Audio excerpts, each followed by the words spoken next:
Practical तो अच्छा देखो, प्रिज्म समझ लो, ये मैं एक प्रिज्म ड्रॉ कर रही हूँ। करो थोड़ा 3D में बनाया है। परसों मिलेंगे भाई।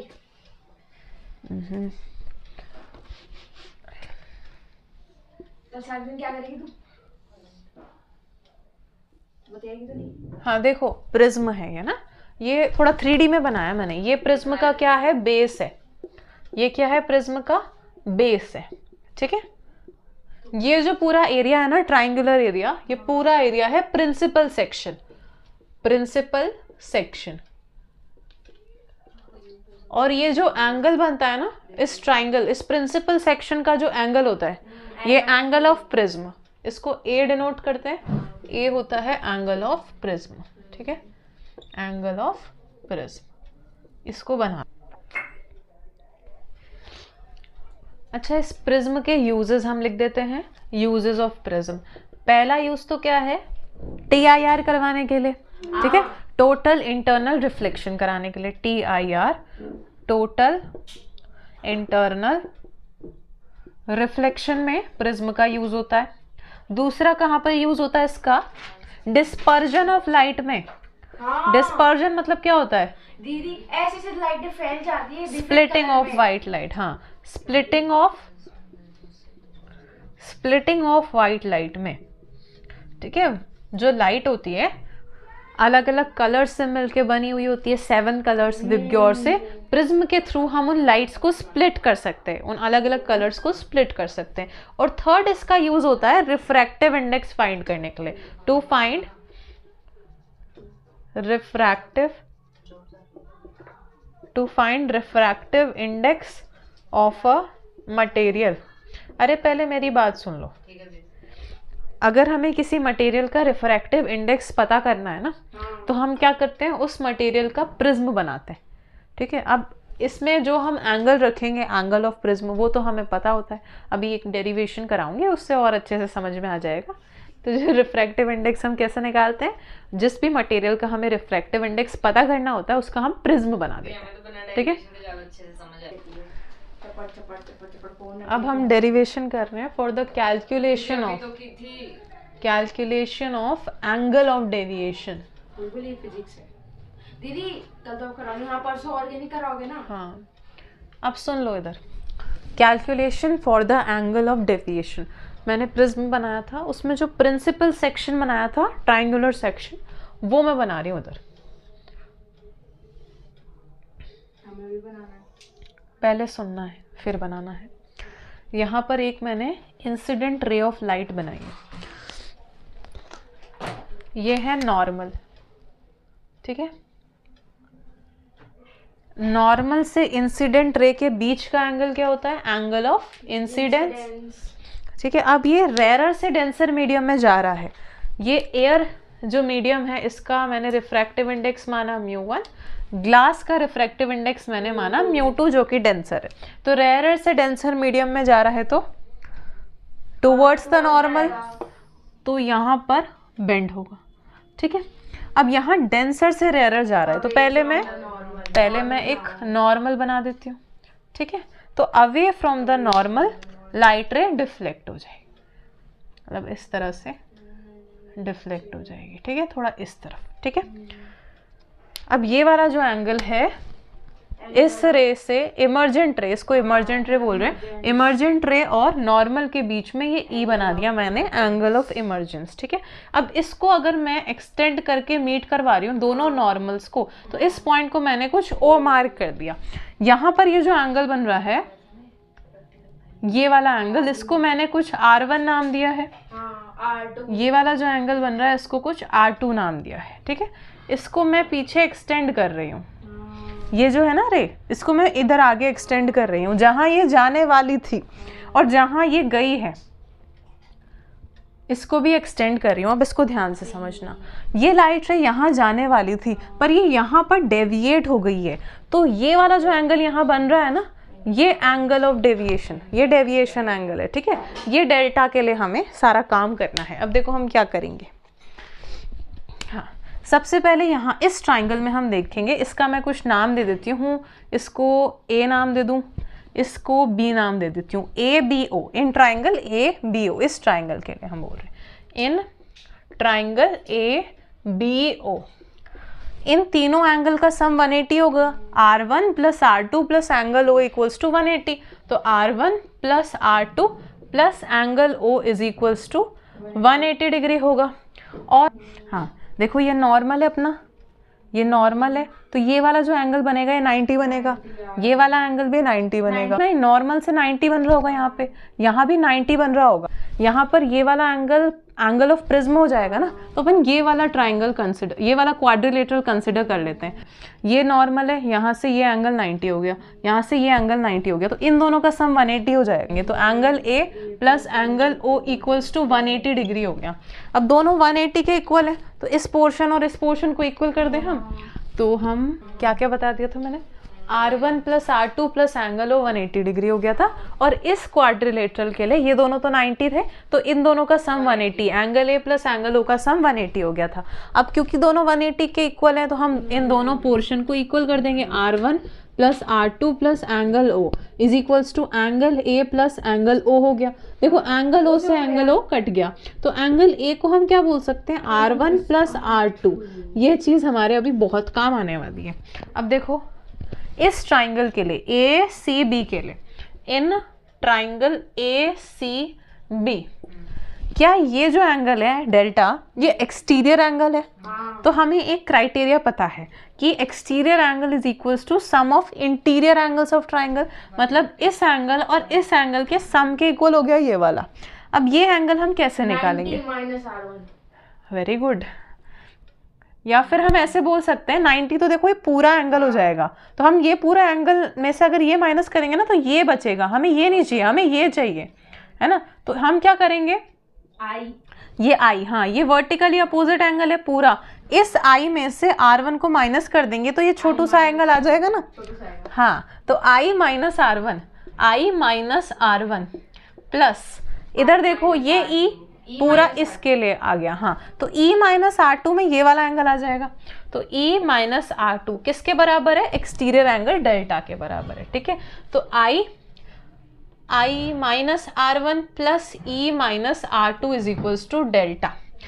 मैं R1 और R2 को एक साथ लिख देती हूँ, E को उधर लिख देती हूँ, तो I plus E minus R1 minus R2 is equals to delta. I plus E को तो as it is minus common निकाल दिया, R1 plus R2 is equals to delta, और R1 प्लस R2 को हम A लिख सकते हैं, तो I plus E minus A is equals to delta. तो I प्लस E, ये माइनस में उधर प्लस में भेज देते हैं, डेल्टा प्लस A, ये रिलेशन हमें ध्यान रखना है, ठीक है, इसको नोट कर। डेरिवेशन ऑफ प्रिज्म फॉर्मूला, उससे पहले हमें ना एक चीज़ समझनी पड़ेगी। क्या समझनी पड़ेगी, पहले समझ लो फिर लिख लेना। डेरिवेशन ऑफ प्रिज्म फॉर्मूला, हाँ अभी लिखवा रही हूँ। ये है डेविएशन और ये है इंसिडेंट एंगल।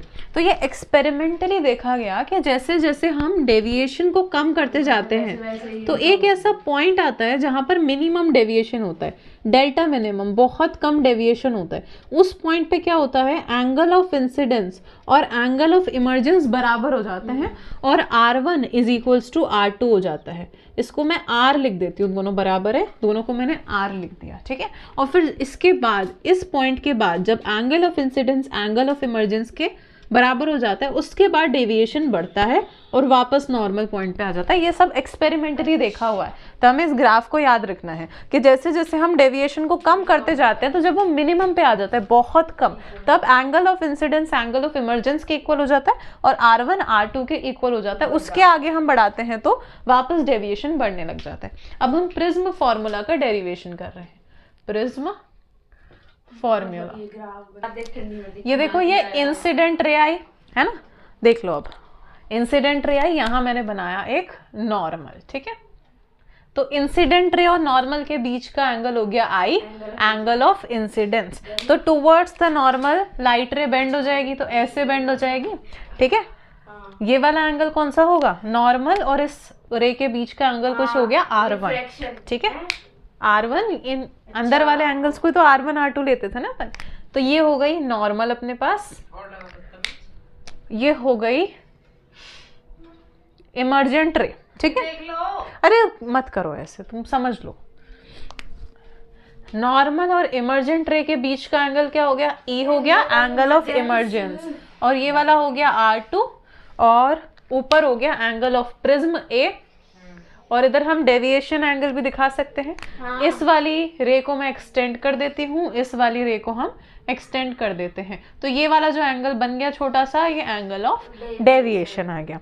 अब देखो, अभी पिछले डेरिवेशन में हमने एक चीज लिखी थी कि R1 plus R2 is equals to A लिखा था ना अभी। तो R1 और R2 को मैं R लिख सकती हूँ, तो मैं R plus R is equals to A लिख सकती हूँ, तो 2R is equals to A लिख सकते हैं। तो R क्या आ गया? A बाय 2 आ गया।